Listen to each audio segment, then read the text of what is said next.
थोडासा इमिडिएट असा एक विषय आला होता की 2-3 दिवसापासून मीडियामध्ये पण एक बातमी सर्क्युलेट होत आहे. त्याच्यामध्ये तुळजाभवानी मंदिर संस्थानचे जमिनी संदर्भात काही न्यूज बातमी करण्यात आला होता. त्याच्यामध्ये काय स्पष्टीकरण देणे आम्हाला उचित वाटला. त्यामुळे आज आपण एक पत्रकार बोलूया. त्याच्यामध्ये पण परवा जे मीडियामध्ये पण असा जे बातमी विषय आला होता की सन्माननीय महसूल मंत्री महोदयांनी पण याविषयी एक निवेदनाची दखल घेऊन त्यांनी सूचना प्रशासनाला त्यांनी केलेली आहे की तुळजापूर देवस्थानी नामजमिनीच्या संदर्भात चौकशी समिती नेमून उचित चौकशी अहवाल सादर करावी शासनास. सो ते प्रक्रिया आता सध्या सुरू आहे. बट दरम्यान असा एक बातमी होता की याच्यामध्ये मंदिर संस्थानची जमिनीची जी काही हस्तांतरण झालेली आहे, वैध असो किंवा अवैध असो, आता तो पण अंडर लिटिगेशनचा आहे. सो त्याच्यामध्ये डीपमध्ये न जाता फक्त मी स्पष्टीकरण करू इच्छितो की मूलतः ही जे इनाम जमिनी आहे ही तत्कालीन निजाम सरकारांनी वेगवेगळ्या मठांना दिले गेलेली आहे. उदाहरण भारती बुवा मठ असो, नंतर प्रकाश बुवा मठ असो, बाबाजी भारती बुवा असो, हमरोजी बुवा मठ असो, असं वेगवेगळ्या मठांना मुंतकबद्वारे काही अटी शर्ती टाकून जमीन दिले गेले होते. आणि आपण चार्टी कमिशनची पीटीआर मध्ये पण तसं त्यांच्या नावाने नोंद आहे. असे असताना याच्यामध्ये मंदिर संस्थान मूलतः मंदिर संस्थानची सातबारामध्ये नाव नोंदतात आणि याच्यामध्ये कुठल्याही प्रकारच्या मंदिर संस्थान किंवा विश्वस्त किंवा पदाधिकारी अधिकाऱ्यांनी या जमीन व्यवहारामध्ये त्यांनी काही गैरप्रकार केलेले आहे, ही अशा प्रकारचे बातमी दिसून आला.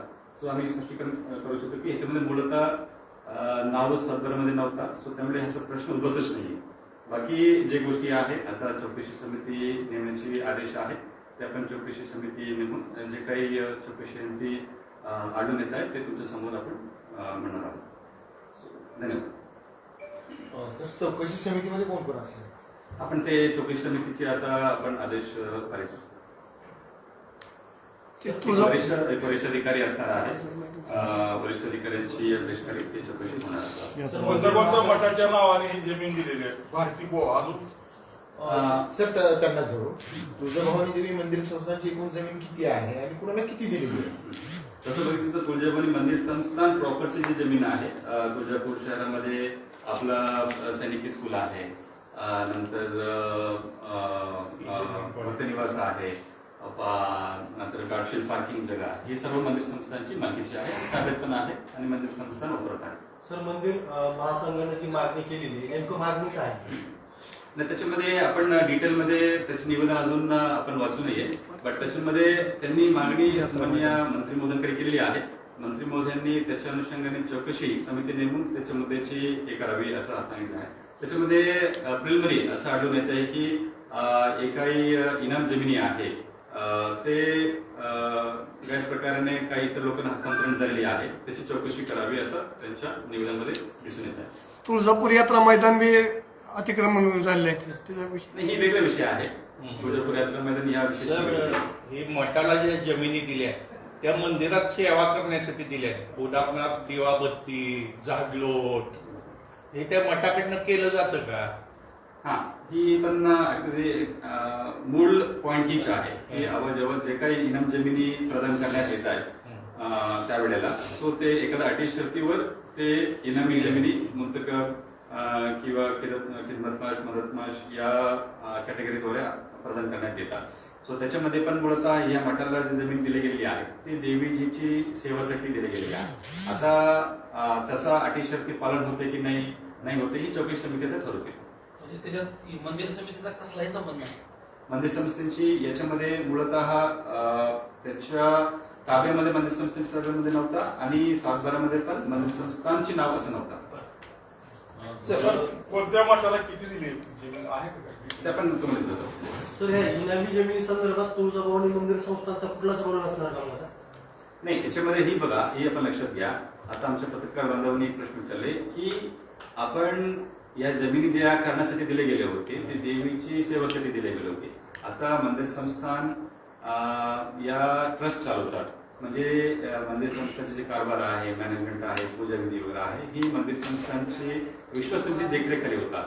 आणि असं असताना मग डायरेक्टली इनडायरेक्टली याच्यामध्ये या देवीजीची सेवा आहे, सेवा करण्यासाठी जे काही प्रोसिजर फॉलो करावं लागते, या सर्व गोष्टी त्याची इंटरेस्ट मंदिर संस्थांची आहे, प्रत्यक्ष अप्रत्यक्ष. सो त्या पद्धतीने पण मंदिर संस्थेने पुढे पण काही इनिशिएटिव्ह घेतले पण आहे. तत्कालीन जिल्हाधिकारी महोदय असो, अध्यक्ष असो, या संदर्भात शासनाचं पत्रव्यवहार करून मंदिर संस्थांसाठी ही जे काही जर या अटी शर्ती उल्लंघन होत असतील ते शासन जमा करावी असं पण मागणी करण्यात आलं होतं. 2010ला तत्कालीन जिल्हाधिकारी गिळाल साहेबांनी पण त्या संदर्भात ते केलं आणि त्या जमीन बऱ्यापैकी परत मंदिर संस्थांकडे आले होते. परंतु ते गेल्यानंतर पुढची जैशी थे काही जमिनीवर अतिक्रमण सुद्धा आहे कायमस्वरूपी. तुळजाभवानी आता मंदिर ते चौकशी समिती सखोलमध्ये चौकशी करून अहवाल देते. तुळजाभवानी मंदिर संस्थांच्या व्यतिरिक्त इतर जे मंदिर आहेत त्यांचे वेगवेगळे ट्रस्ट आहेत. त्या ट्रस्टमध्ये सुद्धा मोठ्या प्रमाणात घोळ आहे किंवा जमीन इतरांना विकलेले आहेत, ते पण चौकशी होणार.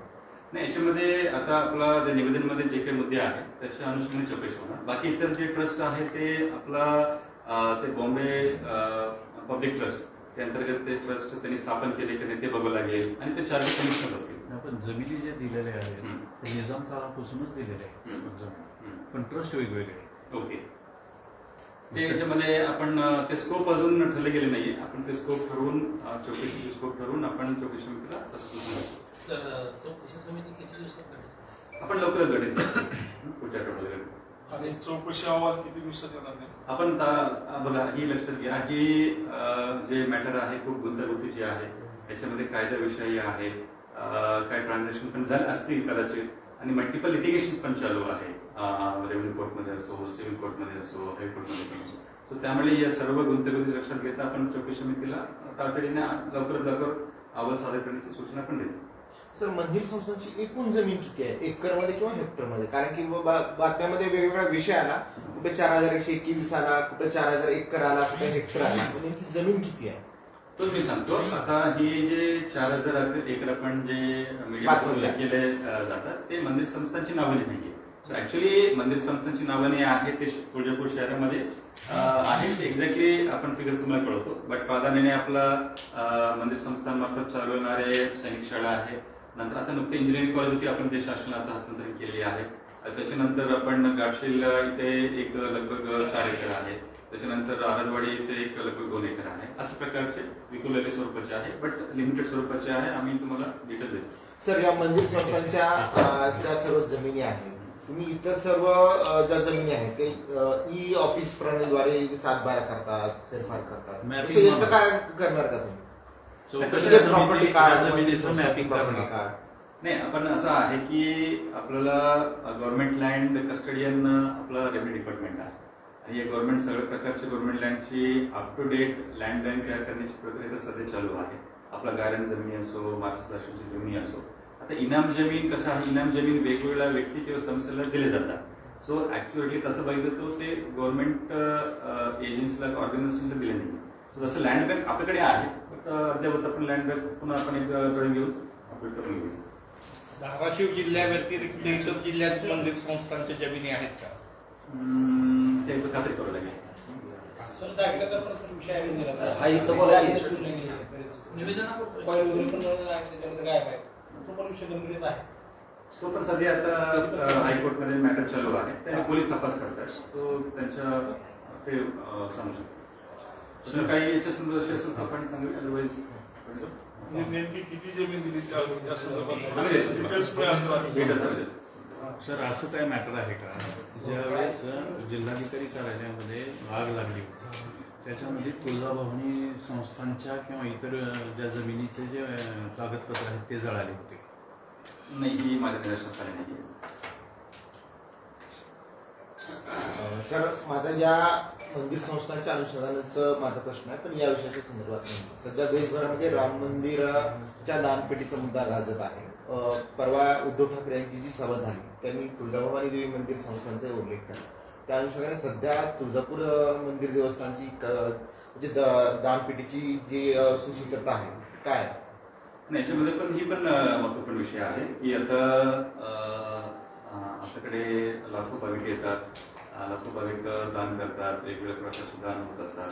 सो ही सर्व जे आहे ही अल्टिमेटली देवी स्त्रीची सेवेसाठी आपण केल्या जातात आणि या सर्व प्रकारचे लेखा असो, याच्या जमा असो, खर्च असो, ही प्रादेशिकपणे मंदिर संस्थान करत असतात आणि यासाठी आपण ऑडिट, इंटरनल ऑडिट, गव्हर्नमेंट मान्यता प्राप्त ऑडिटरकडून ही ऑडिट करून घेतो. दरवर्षी याच्या खर्च, जमानी खर्चाचे अहवाल आपण चार्टरी कमिशनला पाठवतो. आपण आता ही प्रेसवर पण, पब्लिकला पण आपण ही सगळ्या माहिती देत असतो. सो त्यामुळे सर्व प्रकारचे जे देवाणघेवाण आहे किंवा जमा खर्च हे पारदर्शकपणे, अत्यंत पारदर्शकपणे करण्यात येत आहे. त्याच्यापूर्वी पण होती आणि भविष्यात पण तसं होणार आहे. सर, जीर्णोद्धाराचं जे काम चालू आहे त्याचं काय स्टेटस आहे सध्या? आता आपण थोडंसं डायव्हर्ट होतो, बट आपण तुम्ही विचारलं म्हणून सांगतो. आता मंदिर संस्थान वतीने स्पेशली आर्किओलॉजी, तुम्हाला माहिती आहे की तुळजाभवानी मंदिर संस्थान ही स्टेट आर्किओलॉजी प्रोटेक्टेड मॉन्युमेंट आहे आणि राज्य पुरातत्व विभागाकडून सध्या वेगवेगळ्या दुरुस्ती, जीर्णोद्धाराची काम सध्या पार पडली आहे. त्याच्यामध्ये आता मंदिरमध्ये जे काही छोटं उपा मंदिर आहे त्याच्या जीर्णोद्धाराची काम पूर्ण झालेली आहे. आता सध्या निंबाळकर दरवाजा बाजूला जे ओव्हरेजची दुरुस्तीची काम आहे ते चालू आहे. ते आपण नवरात्र पूर्व करण्याची तयारी आर्किओलॉजी विभागाने दर्शवली आहे. याच्या व्यतिरिक्त बाकी इतर जीर्णोद्धाराची काम आहे तो आपण मंदिर संस्थान, वेगवेगळा पुजारी मंडळ, आर्किओलॉजी विभाग सर्वांनी मिळून निर्णय घेऊन ते पुढचे कामकाज आपण ते करतो. सर, लोकांची अशी मागणी आहे की भीमाशंकर मंदिर ज्याप्रमाणे 2 महिने बंद ठेवून म्हणजे लोक काम रोखलं, जीर्ण होतं, त्याप्रमाणे तुळजाभवानी मंदिर एखादा महिना किंवा 2 महिने असं बंद ठेवून जर जीर्ण म्हणजे कामावर रोखले तर भक्तांची सोय आणि काम पण लोक म्हणजे चांगलं सजेशन आहे. बट कसं आहे, प्रत्येक मंदिर आणि प्रत्येक शहराची परिस्थिती वेगवेगळी आहे. आपल्याला इथे तुळजापूरमध्ये पण वेगवेगळा घटक आहे. सर्वांशी आपण चर्चा विचारविनिमय करून याचे निर्णय आपण घेतो. तर ते व्हीआयपी पास आणि बायपास मारहाण काल परवा एक व्हिडिओ पण व्हायरल झाला, त्या अनुषंगाने पण अशा प्रकारे ह्या आठवड्यात सर बऱ्यापैकी झालेले आहे. म्हणजे सुरक्षा रक्षकांकडूनच भाविकांना मारहाण केली जाते.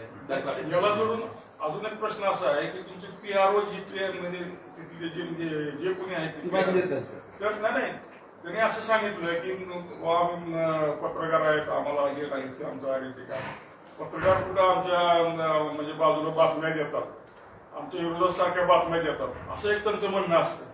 नाही, याच्यामध्ये आता आपण या आठवड्यामध्ये आपण जे उल्लेख केलेली आहे त्याचा जे काही घटना घडली ते दुर्दैवी आहे असं व्हायला नको. आणि प्रत्येक भाविक येतात, साधा भाविक असो जे कोणी असो, प्रत्येक भाविक VIP आहे तुमच्यासाठी. प्रत्येक भाविकांसाठी सुलभ सुरक्षित दर्शन देणे आमच्या मंदिर संस्थांची, पोलीस विभागाची, सुरक्षा विभागाची कर्तव्य आहे. आपण मंदिर ते सुरक्षा गार्डला आणि सुपरवायझरला आपण त्यांना समजलेली आहे, आपण त्यांना वॉर्निंग पण दिलेली आहे. अशा प्रकारच्या घटना पुन्हा घडू नये. आणि आपण सुरक्षा एजन्सी आहे त्यांच्या ओनरला पण आपण मागच्या महिन्याला बोलवून त्यांना पण आपण त्यांच्या आढावा घेऊन त्यांना पण आपण सांगितले आहे की त्यांनी सुरक्षा रक्षक त्यांनी नेमले आहे, त्यांना व्यवस्थित त्यांना प्रशिक्षण देणे, त्यांच्या पोलीस व्हेरिफिकेशन करून घेणे, करून त्यांनी इथे मंदिरला डिप्लॉय करावे. आणि या वर पण इथे मंदिर परिसरामध्ये जे काही पोलीस नाका आहे तिथल्या पोलीस अधिकारी कर्मचाऱ्यांनी पण आपण सेन्सिटाईज केलेली आहे की त्यांच्या आणि सुरक्षा रक्षकांची चांगला समन्वय राहिले पाहिजे आणि अशा प्रकारची घटना पुन्हा घडू नये असं आपण दक्षता घेतो. PRO संदर्भात काही PROला पण आपण सूचना देतो. आपला PRO आहे या मीडिया विभाग आहे, पत्रकार एवढी मोठी प्रसिद्धी देतात चांगली, आपण त्यांना पण आपण समज देतो की एक चांगला समन्वय मीडिया, PRO आणि मंदिर संस्थांचे पण राहिले पाहिजे. त्याच्या पूर्वी पण होती, आता पुढे पण राहणार आहे असं पण त्यांच्या जमिनी संदर्भात आपल्याकडे रेकॉर्ड नाही तर ते निजामकालीन जे रेकॉर्ड आहे त्यांनीच दिलेले तर ते आपले रेकॉर्ड रूमला उपलब्ध आहे का? ते रेकॉर्ड रूमला असेल. ज्या सुरक्षा गार्डनं मारहाण केली तो रागेश स्वभावाचा होता आणि त्याच्या अगोदरही तक्रारी होत्या, त्याच्यावर नेमकी काय कारवाई केली? आपण मंदिर व्यवस्थापकाला सूचना दिलेली आहे की त्यांना चौकस नोटीस सामील करणे, त्याच्या खुलासा घेणे आणि खुलासा संबंध असेल त्याच्यावर कारवाई करणे. सर, सध्या पावसाचं प्रमाण कमी आहे, आता टंचाईच्या अनुषंगाने किती अधिग्रहण झालंय, आता काय टाइम? नाही, आता आपला धाराशिव जिल्ह्यामध्ये एकंदरीत आज अखेर 135 mm पाऊस पडले आहे आणि लगभग आपल्या जिल्ह्याची सरासरी पाऊस 650 to 700 mm असा पाऊस आहे. आणि असं जर बघितलं आपण याच्या पाणी टंचाईची आढावा आपण घेतलं होतं मागच्या आठवड्यामध्ये, आणि आता बऱ्यापैकी पाऊस सुरू झालेली आहे आणि जे काही विधी अधिग्रहण केलेली आहे, टँकर आपण सुरू केलेली आहे, ते स्थानिक गरजेनुसार त्याचा आढावा घेऊन सुरू चालू ठेवायची की बंद करायची पण सूचना दिली आहे. पण सध्या आता पाऊस 100 150 mm पाऊस पडल्यामुळे आता एक समाधानकारक परिस्थिती आहे. पाणीसाठ्याचं काय? पाणीसाठ्याची पण आता काही धरणामध्ये आपण ऑगस्ट सप्टेंबर पर्यंत पिण्याची पाणीसाठी आपण पाणीसाठा आरक्षित केलं होतं. आता पाऊस पण सुरू झालेली आहे. आपण पुन्हा एक आढावा घेऊन पुढच्या निर्णय घेऊया. आणि याच्यामध्ये पण काल पण आपण काही मीडिया बांधव आमच्या सोबत होते. आपण इथे रुईबरला जाऊन BBF तंत्रज्ञानाची आपण एक प्रदर्शनी सर्व शेतकरी गट, महिला बचत गट यांच्या उपस्थित आपण केलं होतं. आणि आपल्या माध्यमातून आम्ही आवाहन करत होतो की यावेळेला महाराष्ट्र शासन, आपलं कृषी विद्यापीठ यांनी पण आवाहन केलेले आहे की BBF तंत्रज्ञान, ब्रॉड बेड फेरो या जास्तीत जास्त आपण वापर करावी, जेणेकरून पाण्याची बचत होते आणि पाणी तिथे साचणार नाहीये आणि सॉइल नरम झाल्यामुळे त्याची जर्मिनेशन आहे फास्ट होते. असं मल्टिपल फायदा आहे. सो ऑलमोस्ट 31,000 हेक्टरवर BBF द्वारे पेरणी याच्या प्रक्रिया सध्या आपल्या धाराशिव जिल्ह्यामध्ये चालू आहे. तर थोडं जरी पाणी पडलं तर ते गटाराचं पाणी त्या मंदिरात जातं. सगळीकडे व्हिडिओ व्हायरल झाले. ही आपण एक चांगला मुद्दा आपण परवा आपल्या माध्यमातून आमच्या पण लक्षात आला. एस्पेशली बिडकर पायरीद्वारे जर आपण भाविकांना जर सोडला, इकडे अशा जुन्नर त्या दिवशी पाऊस पण मोठ्या प्रमाणात पडला होता आणि नंतर तिथल्या नालीचे जे पाणी आहे आपण संबंधित मुख्याधिकारी, नगर परिषदेला पण सूचना दिली आहे तिथे त्याची विल्हेवाट करावी. आणि कायमस्वरूपी आता विकास आराखड्यामध्ये पण आपण तुळजापूर शहराची मंदिर परिसर भोवतीची जे नाल्या आहेत, त्याचे सांडपाणी आहे, त्याची पण योग्य विल्हेवाट करावी असं आपण सूचना दिलेली आहे. सर, तुळजाभवानी विकास आराखड्याचं उद्घाटन मुख्यमंत्र्यांच्या हस्ते होणार होतं अशी माहिती होती, पण मध्य काळात आचारसंहिता आणि निवडणुका झाल्या. आता पुढे त्याचं काय प्रयोजन? आता आपल्याला माहिती आहे तुळजापूर विकास आराखड्याचे जिल्हा समितीचे अध्यक्ष सन्मान्य आपला जिल्ह्याचे पालकमंत्री महोदय आहे. पालकमंत्री महोदय, सर्व लोकप्रतिनिधी, आमदार महोदय, खासदार महोदय या संदर्भात आपण मीटिंग घेऊन चर्चा निर्णय घेतील. सर्व आलेले कायदेविषयी काल जे खाली धन्यवाद. काल पण आपला इथे जिल्हाधिकारी कार्यालय इथे लीगल एड क्लिनिक एक आपण काल सन्माननीय प्रमुख जिल्हा सत्र न्यायाधीश मॅडम महोदया यांच्या हस्ते आपण सुरू केलेली आहे. आता सर्व मीडियामधून माहिती आहे की आपण आठवड्यातून 3दा इथे जनता दरबार घेत असतो आणि मोठ्या प्रमाणाने इथे नागरिक त्यांच्या वेगवेगळ्या समस्या घेऊन येतात आणि याच्यामध्ये महसूलची निगडीत काय विषय असतात, पोलीस विभागाची निगडीत काय विषय असतात, जिल्हा परिषद, वेगवेगळे इतर डिपार्टमेंटचे विषय असतात. त्याबरोबर काही अशा नागरिकांची समस्या असतात ते थोडासा दिवाणी न्यायालय स्वरूपाचे असणार, काही प्रॉपर्टी डिस्प्यूट असतात, काही हायरशिफ्टी डिस्प्यूट असतात. असं असताना मग आपण फक्त तिथे दिवाणी न्यायालयात जाऊन आपण दाद मागावी असं सांगू शकतो, पण त्याच्या पलीकडे पण जाऊन त्यांना काही कायद्याची मार्गदर्शन, कुठे नेमकं जावं लागेल, कशा त्यांना एखादा ड्राफ्ट करावं लागेल आणि जर एखादा गरीब अर्जदार असाल, नागरिक असेल, व त्यांना एखादा वकील ला पैसे भरण्याची, फीस भरण्याची पण जर क्षमता नसेल, व त्यांना मोफत आपण वकिलाची सेवा DLSA मार्फत आपला जिल्हा विधी सेवा प्राधिकरण मार्फत दिल्या जातात. हे सर्व प्रकारची माहिती त्यांच्यापर्यंत पोहोचण्यासाठी आपण एक लीगल एड क्लिनिक सुरू केलेली आहे. तो म्हणजे एक जिल्हाधिकारी कार्यालय, SP ऑफिस, जिल्हा परिषद आणि एक कोर्ट मार्फत एक चांगला समन्वय या लीगल एड क्लिनिक मार्फत होणार आहे. उदाहरणार्थ मी सांगतो, भूमी अभिलेखमध्ये काही प्रॉब्लेम असेल आणि त्यांचे कागदपत्र जर समजा हे लिगल यांच्याकडे जर आणून दिले आणि त्यांनी जर सुचविलं तर त्या पद्धतीने होणार नाही. आता भूमी अभिलेख कार्याची निगडीत विषयासाठी लीगल एड क्लिनिक जाण्याची गरज नाहीये. ते तसं मी बोललो की महसूल विषयाची जे आहे जिल्हाधिकारी किंवा आमच्या RDC किंवा आमचे तहसीलदार, SDO ते हाताळणारे आहेत, त्यांना आपण सूचना देतो. इतर विभागाची विषय असेल तो आपण इतर विभागाला सूचना देतो. पण असं काही गोष्टी की ते ग्रे एरियामध्ये आहे, म्हणजे जिल्हाधिकारी आम्ही पण ते सॉल्व्ह करू शकत नाहीये, SP पोलीस ऑफिस पण सॉल्व्ह करू शकत नाही. ते शेवटी त्यांना दिवाणी न्यायालयामध्ये किंवा फौजदारी न्यायालयामध्ये जाऊन त्यांना दाद मागावं लागते. अशा प्रकारचे लोकांना आपण या लीगल एड क्लिनिक सजग केली आहे. पण तिथं मार्गदर्शन मिळणार का? हो, मार्गदर्शन मिळणार, 100% मार्गदर्शन मिळणार आहे. त्यांना काउन्सिलिंग पण होणार आहे, कायदाविषयक समुपदेशन होणार आहे आणि अजून पुढे जाऊन त्यांना काही लिगल एड पाहिजे, त्यांना वकिलाची सेवा पाहिजे, तो पण उपलब्ध करून देणार आहे. सर जे आता जनगणना सुरू आहे तर त्यामध्ये किती PLOचा अपघाती मृत्यू झाला आहे आणि त्यांचे SIR अंतर्गत जे PLOचा मृत्यू झाला आहे तर त्यांच्या वारसांना काही मदत मिळण्यासाठी आज शासनाकडे प्रस्ताव पाठवला काय? मला वाटतं ते 2 महिन्यापूर्वी असं वेगवेगळे होतं बेंबळीमध्ये असं म्हणजे खूप दुर्दैवी घटना आहे. आपण तातडीने त्याची माहिती वगैरे देऊन जे काय त्यांना शासकीय मदत आहे, त्यांचं GPF आहे, IS आहे, ते आपण देण्याची आपण घेतली आहे आणि विशेष करून शासनास आपण मार्गदर्शन मागून काय मदत करता येते का असं आपण प्रस्ताव बघू. सर, तुम्ही आपत्ती व्यवस्थापनाचे अध्यक्ष आहे. आता अनुषंगाने पाऊस पडेल किंवा नाही पडेल त्या हिशोबाने आपत्ती व्यवस्थापनाची काय तयारी? आपत्ती व्यवस्थापनची ऑलरेडी आपण मागच्या मे महिन्यापासून एप्रिल मे महिन्यापासून आपण तयारी सुरू केलेली आहे. आपण वेगवेगळ्या आढावा बैठका पण घेतली आहे आणि याच्या संदर्भात अधिक पाऊस पडला कमी पाऊस पडला या दोन्ही गोष्टीसाठी प्रशासन तयार आहे आणि यासाठी पण आपण सर्व जे रेस्क्यू टीम्स आहे मोबिलाइज केलेली आहे. आता आपल्याकडे एक NDRF team dedicated NDRF team आपल्या जिल्ह्यासाठी मिळाली आहे आणि ती दाखल पण झालेली आहे. आता पूर्ण पावसाळ्याची पूर्ण सीझनभर आपल्या जिल्ह्यामध्ये ते टीम तैनात राहणार आहे आणि याच्यानंतर पण मागच्या वर्षी जसं घटना घडला होता असा अचानक जर पूर आला, पाऊस आला, मग काय तयारी करायची आहे या सर्व गोष्टीची आपण एक ट्रायल आपण घेतलेली आहे. सो काही अडचण यावेळेला नसावी असं मला वाटते. सर, महाराष्ट्र एक लास्ट प्रश्न सर, काल महाराष्ट्र शासनाने जिल्हाधिकारी, अप्पर जिल्हाधिकारी आणि उपजिल्हाधिकारी याच्या कामाची विभागणीचा एक पूर्णपणे GR काढला. याची अंमलबजावणी आपल्याकडे होईल का? नाही, आता शासनची जी म्हणजे अंमलबजावणी करणे आपल्यावर सर्वांना बंधनकारक आहे. सर, एक शेवटचा प्रश्न. धाराशिव शहरात जी अंगणवाडी आहेत तिथे लहान मुलासाठी जे खाऊ वाटप येते ते मागच्या महिन्यात एक्सपायरी माल आलता. ते संबंधित अधिकारी तिला आम्ही सांगितलं, त्यांनी म्हणलं ते जे पुरवठादार येते त्यांच्यावर चौकशी करू. आपल्याकडून याविषयी माझं निदर्शनास आलं नाही. आपण हे मी जिल्हा महिला बालकल्याण अधिकारी आणि अर्बन CDPला विचारून आपण करतो. धन्यवाद. थँक्यू.